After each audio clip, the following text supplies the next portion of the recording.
Kali ini balik lagi dengan aku Nabil dan teman aku Marsha. Nah, kita kali ini bakal mengerjakan tugas dari mata kuliah Manajemen Sumber Daya Manusia tentang podcast Career Development. Nah, kali ini kita bersama Pak Rio selaku Group Head of People Services and Facility Management di Excel Asia Indonesia. Mungkin untuk pertanyaan pertama nih, boleh nggak Bapak mengenalkan tentang profil diri Bapak, jabatannya apa di Excel, terus kesibukannya saat ini apa aja? Oke, terima kasih ya Nabil ya, Marsha ya. Jadi sebelumnya selamat datang dulu di Excel Asia Tower ya, kantor kita di Jakarta. Pasti ini effort ya untuk datang dari Bogor ke sini ya. Jadi kita apresiasi datang menuju kantor kita. Nah, seperti yang disampaikan tadi, saat ini saya ini di bagian Human Capital ya, dipercaya sebagai Group Head People Services and Facility Management. Nah, posisi ini direct report ke Chief Human Capital Officer, dan role saya itu sebagian besar fokus ke Human Capital. Di antaranya terkait mengelola terkait dengan total reward, remuneration benefit. Yang kedua itu terkait dengan employee relation. Yang ketiga terkait dengan human capital information system. Dan keempat adalah terkait dengan facility management di Excel Axiata. Nah, kesibukan saat ini ya karena kita sebagai kerja ya, jadi memang waktu terbesar itu adalah bekerja gitu ya di Excel, dan aktivitas yang lainnya juga aktif di komunitas yang lain, contohnya di human capital, dan juga sebagai coach profesional yang membantu tidak hanya terkait dengan bisnis tapi juga pengembangan diri dan aktivitas jasa. Mungkin itu lebih kurang kegiatan sehari-hari untuk saat ini. Mungkin Bapak boleh ceritain nggak Pak, waktu dari masa kecil Bapak dahulu, dari dulu di Padang ya Pak ya, terus cita-cita masa kecil, terus perubahan dalam karir Bapak. Oke. Yang dia bersangkutannya dengan karir Bapak gimana? Jadi sedikit cerita masa kecil ya. Saya ini besar di Padang gitu ya, lahir dan besar di Padang. Kebetulan saya itu besar di kota Padang, tapi di daerah pinggirannya yang namanya daerahnya Endar gitu ya. Itu juga komplek PT Semen Padang, dan kebetulan saya besar di sana. SD SMP juga kebetulan di komplek sekolah di Semen Padang, dan SMA itu di SMA 4 Padang. Dan saya melihat ini kuliah nanti ada kesempatan untuk sekolah di tempat yang lain yang jauh dari orang tua, dan juga nanti belajar mandiri. Nah, setelah melihat opsi-opsinya, dan saya menentukan pilihan pertama saya itu yang paling cocok adalah teknik industri, lulus pilihan pertama. Nah, di sanalah di UGM itu setelah diterima di sana, kemudian aktif di aktivitas koperasi mahasiswa, kemudian sempat juga berusaha kecil-kecilan gitu ya selain kuliah, dan akhirnya lulus tahun awal 2005. Dan tentu sebagai baru lulus gitu ya, teknik industri idealnya pengen untuk mengaplikasikan ilmu gitu ya, mengaplikasikan ilmu. Dan kebetulan dari tawaran terima pertama kali memang masuk di PT Mitsubishi Indonesia. PT Mitsubishi Indonesia itu adalah salah satu vendornya Astra Group yang menyediakan alat-alat elektronik motor maupun mobil. Nah, di sana awal-awal nih benar-benar belajar sebagai kita sebagai tim member, dan pengalaman sewaktu kuliah gitu ya, dan juga aktif di koperasi mahasiswa itu sangat membantu sebenarnya. Saya mencari opsi-opsi yang lain. Kebetulan waktu itu PT Antam itu membuka lowongan untuk manajemen trainingnya, dan saya daftar, akhirnya diterima di PT Antam. Nah, di PT Antam Di sana saya belajar, di sana kebetulan programnya manajemen training, dan itu sifatnya ya mungkin teman-teman juga tahu, di sana tidak hanya langsung bekerja tapi juga paralel ada program pengembangannya. Dan manajemen training itu sifatnya tidak langsung dialokasikan ke bagian tertentu. Kita suruh belajar beberapa fungsi terlebih dahulu. Dan waktu itu sekitar mungkin tahun 2006 ya kalau nggak salah ya, misalnya tahun 2006 pada saat awal-awal training saya langsung ditempatkan di Human Capital. Saya nggak tahu kenapa waktu itu tanda petik ya dijerumuskan ke Human Capital, saya juga nggak tahu. Tetapi mungkin dari hasil asesmen atau mungkin juga yang kosong posisinya mungkin itu juga sebenarnya ya. Tapi apapun itu, walaupun kita tidak ada background terkait dengan human capital lain, ya dimanapun kita tempatkan kita harus siap sebenarnya. Nah di sanalah saya belajar terkait dengan human capital, khususnya terkait dengan training and development. Belajar bagaimana identifikasi pelatihan, kemudian bagaimana melaksanakan pelatihan, kemudian evaluasi pelatihan, kemudian mengorganisir suatu pelatihan dari persiapan mengidentifikasi pembicara, pengundang dan lain, itu saya jalani semuanya. Nah kemudian sebagai bagian dari rotasi gitu ya, saya kemudian dipindahkan ke lokasi pertama emas di Pongpor. Itu kalau di Bogor itu, kalau di Darmaga itu keliling dikit terus kesana sedikit lagi. Nah di sana saya sekitar berapa ya, sekitar hampir 1 tahun lah ya. Nah di sana memang bagiannya itu langsung berhubungan dengan proses tambang gitu ya, proses tambang. Jadi saya diminta untuk mempelajari prosesnya dari eksplorasi sampai ke produk akhirnya di Pongpor itu. Nah, karena mereka tahu saya background teknik industri, saya diminta untuk mengevaluasi proses maupun dari sisi quality, cost dan delivery-nya setiap proses itu. Dan akhirnya setelah hampir 1 tahun saya ditarik lagi ke kantor pusat, kemudian diminta untuk mengurusi tidak hanya balik ke human capital, tapi tidak ke training and development, langsung ke organization development. Nah di sana karir saya berkembang karena waktu itu situasinya yang benar-benar spesialis organization development itu belum ada, dan tiba-tiba saya ditunjuk. Saya juga sebenarnya tidak ada background gitu ya, tidak ada background di sana, belajar sendiri dan lain-lain, belajar beberapa referensi, ada expert gitu ya. Kemudian ada tentunya kita menyediakan dan memfasilitasi development program juga, baik yang technical maupun yang manajerial. Nah itu yang saya lalui. Akhirnya tahun 2008 saya ambil magister manajemen, areanya sumber daya manusia. Karena saya melihat bahwa ini saya perlu khusus untuk melihat tidak hanya dari tataran praktis ya, saya perlu mendalami ilmu di manajemen sumber daya manusia. Akhirnya 2008 saya ambil S2 magister manajemen di PPM dan lulus di 2010.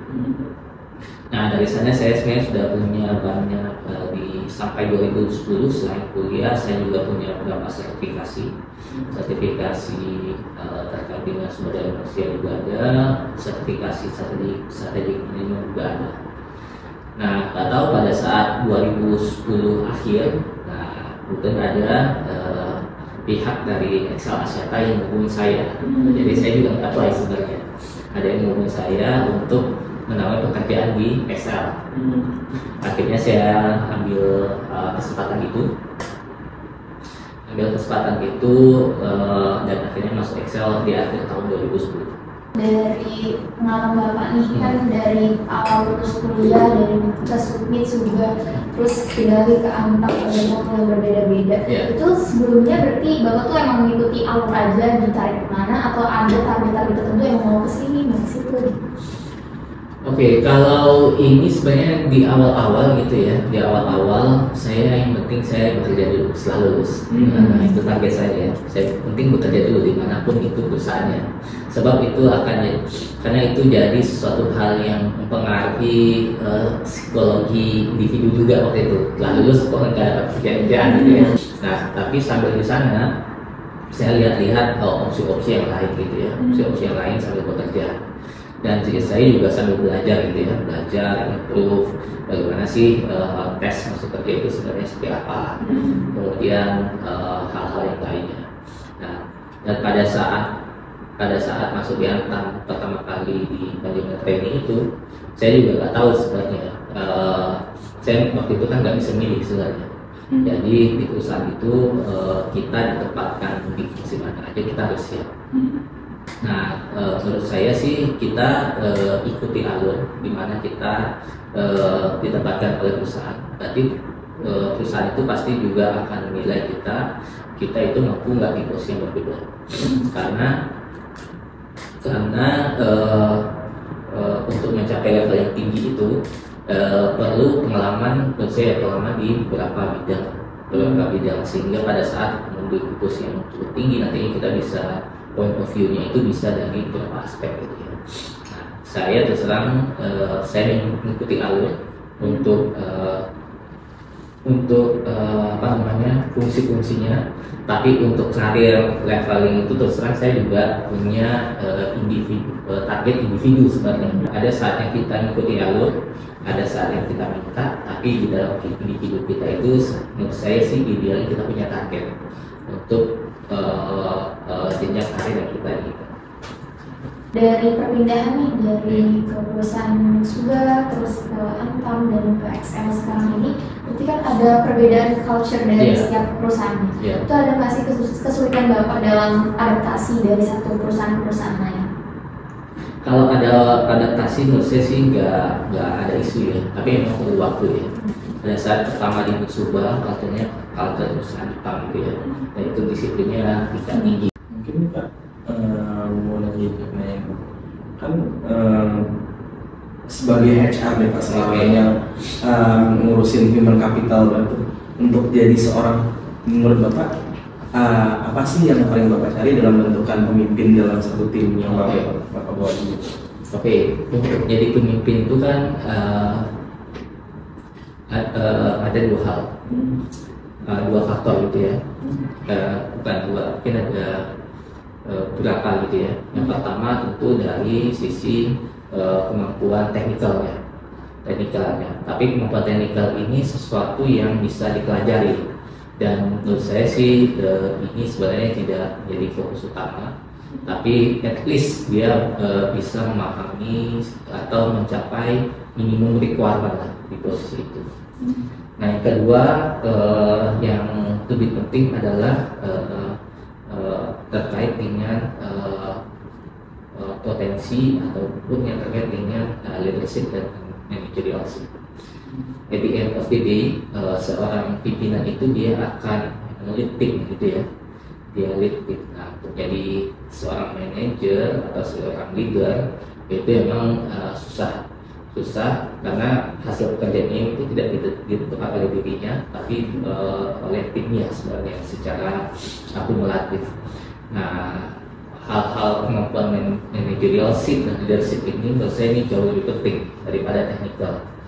Misalnya untuk masuk ke let's say gitu ya, ke human capital, nah, kita lihat tidak hanya dari human capital, kita lihat juga mungkin ada yang lebih berpotensi dari bagian IT misalnya, atau bagian finance misalnya, itu bisa saja selama leadership dan managerialship-nya itu oke.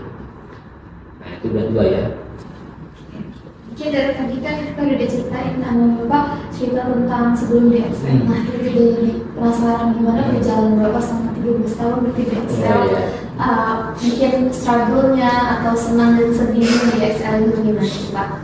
Oke, kalau di Excel gitu ya, di Excel pada saat awal saya masuk kan memang saya bilang tadi pace-nya cukup tinggi gitu ya, pace-nya cukup tinggi dan teknologi minded lain. Nah, saya melihat pada saat di sini saya harus melakukan beberapa hal yang lebih daripada orang di sini sehingga saya bisa adaptasi. Pertama yang saya lakukan adalah saya mengalokasikan waktu even di weekend gitu ya untuk belajar hal-hal yang baru, baik terkait dengan telco, bursa telkonya sendiri maupun di role saya yang baru. Saya itu belajar, saya benar-benar mengalokasikan waktu karena di sini pace-nya cukup cepat dan beberapa pekerjaan itu memang benar-benar harus terlihat kontribusinya seperti apa. Jadi ini sebenarnya yang ditakutkan banyak orang gitu ya, yang di BUMN terkesan santai itu di sini di pusat swasta pace-nya cepat. Nah itu yang saya alami gitu ya. Awal-awalnya saya mempertanyakan juga ini keputusannya benar apa enggak gitu ya, enggak kayak SL. Tapi setelah saya coba apa namanya melakukan hal yang lebih belajar gitu ya, belajar kemudian coba akan dengan beberapa orang di sini, kemudian saya secara rutin minta feedback dari atasan saya waktu itu, dan pada saat dia ngasih tugas saya coba apa namanya apakah itu selesai lebih cepat atau lebih lebih dari ekspektasinya dia gitu ya.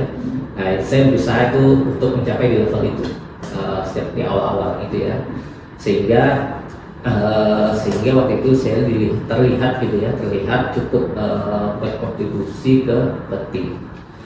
Nah di awal-awal memang karena posisi saya waktu di Excel itu spesialis gitu ya, maksudnya individual contributor. Jadi apa yang diserahkan ke saya kerjakan. Saya belum memimpin tim waktu itu. Nah setelah terlihat saya individu itu cukup capable dan nah itu saya individual itu dari akhir 2010, kemudian di tahun 2013 itu saya udah ada beberapa assignment saya memimpin beberapa tim gitu ya, saya spesialis. Nah itu saya lakukan, tidak hanya di human capital tapi ada cross team gitu ya, cross team. Nah pada saat di 2014 itu ada posisi yang tersedia gitu ya, saya dianggap mampu di posisi itu.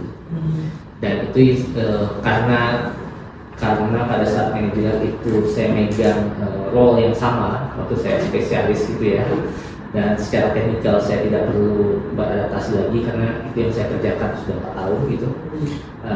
Dan saya fokus ke manajerial sipnya karena dari sisi itu saya secara keilmuan saya sudah tahu gimana harus jadi manajer yang bagus dan leader yang bagus gitu ya. Tapi at the end of the day pada saat kita merasakan langsung experience gitu ya, banyak hal-hal yang perlu kita pelajari lagi. Nah pada saat 2014 itu saya benar-benar coba berlatih gitu ya, berlatih sebagai seorang manajer atau leader yang dianggap mampu gitu. Nah di saat waktu saya jadi manajer pertama kali itu memang di bagian HC strategi dan prodi. Nah saya memang balik lagi terbantu karena fungsinya sama gitu ya, apa yang saya kerjakan. Kemudian karena saya udah lama di sana gitu ya, walaupun di bagian ini HC strategi audit itu saya performnya cukup oke gitu ya, di atas meet expectation ya. Kemudiannya at the end of the day saya melihat untuk menjadi posisi atas itu perlu banyak pengalaman, perlu banyak point of view gitu ya. Akhirnya saya info ke atasan saya waktu itu saya pengen untuk bagian yang lebih ke arah operasional di HR, dan tapi juga masih ada nilai-nilai strategiknya. Pindah ke perusahaan yang lain kalau gitu sekarang tuh atau sekarang mungkin targetnya lebih director lebih ke roles-nya aja yang pindah deh, atau ada harapan target tertentu ke depannya gimana? Saya itu kalau target dari sisi posisi gitu ya, saya target posisi itu sebenarnya di awal saya bilang saya sebenarnya nggak ada target khusus gitu ya. Saya bilang di awal dulu itu waktu saya masih SMA, selama bekerja di BUMN itu udah cukup sebenarnya, udah cukup. Tapi semakin kesini saya memang melihat target itu memang sesuatu yang diperlukan karena itu menjadi bahan bakar itu ya, bahan bakar semangat untuk kita tetap untuk terus belajar, dan mengembangkan diri. Karena kalau itu nggak ada, kita status quo di posisi ini kemudian anggap sudah cukup, ini motivasi kita untuk belajar itu akan berkurang. Dan saya sudah alami itu ya, makanya saya waktu itu pindah-pindah posisi. Nah bahaya nih kalau satu orang itu secara keilmuan juga bahaya. Kalau orang itu di posisi itu misalnya 5 tahun apalagi 10 tahun lebih gitu ya, pasti itu akan muncul yang namanya kalau teori itu komplasensi gitu ya. Jadi kita nggak acak lagi, nggak lincah lagi. Nah menurut saya sekarang sih fokus ke kontribusi signifikan, belajar banyak. Edit apakah nanti ditawari di luar Excel atau di dalam Excel, saya open sih sebenarnya. Saya open. Tapi sampai saat ini saya merasa bahwa apa yang saya bisa pelajari dari Excel itu masih cukup banyak dan terbuka gitu ya. Jadi ya menurut saya sih 1 tahun 2 tahun ke depan mungkin ya masih di Excel. Tapi nggak tahu ya apakah kalau ada tawaran lain saya juga let's see. Karena di karir saya di hampir 13 tahun di Excel ini, saya juga sebenarnya juga apply gitu ya, dan juga ditawarin kerjaan sama orang lain. Dan itu nggak kalah bonafinya dari Excel gitu ya. Ada yang nawarin balik ke industri mining, ada yang nawarin ke konsultan, ada yang nawarin juga ke sesama kompetitor gitu ya. Even sampai sudah interview, ya, sudah offering dan lain gitu ya. Tapi at the end of the day, pada saat saya mikir-mikir, saya putuskan sampai di sini. Saya tetap di Excel. Toh juga kalau lihat dari karir saya saat ini juga salah satu saya ini jadi di Excel salah satu yang cukup cepat lah.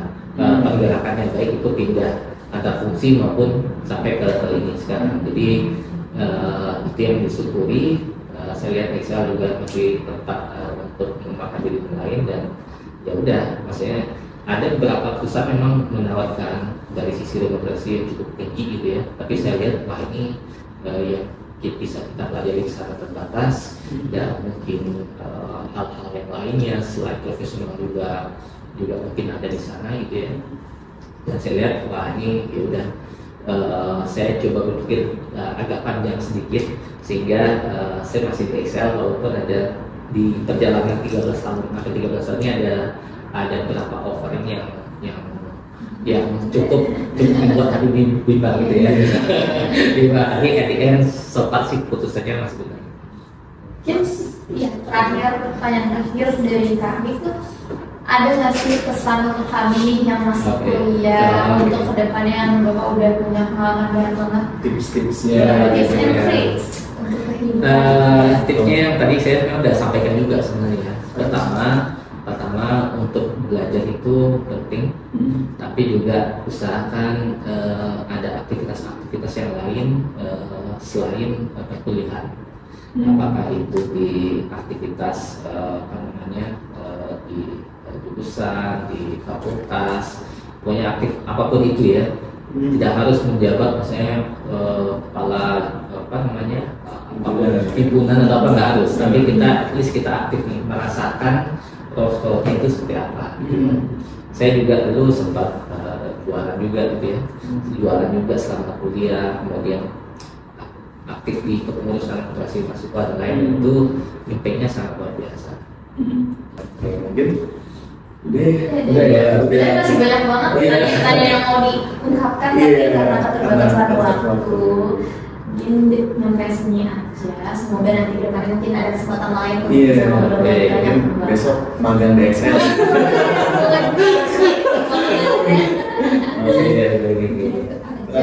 Saya itu adalah lesson lesson learn nih. Mungkin lesson learn yang aku ambil tadi ya.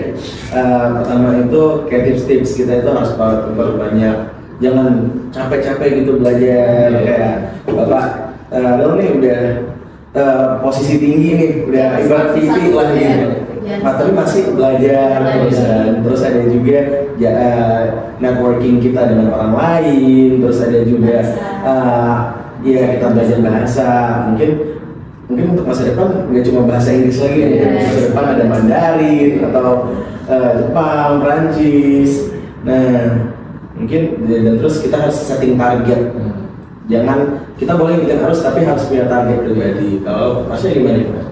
Kalau misalnya sih yang didapat dari itu, kalau poinnya sudah dijelaskan. Gitu aja untuk kesempatan pada kali ini. Terima kasih banyak untuk Bapak udah meluangkan waktu untuk kami bisa podcast Bapak. Oke, terima kasih. Terima kasih Mbak ya. Terima kasih untuk Sobat Ngulik yang udah ngedengerin Ngopi Podcast kali ini. Dan jangan lupa untuk tetap stay tune di Ngobrol Penuh Inspirasi selanjutnya. Bye-bye!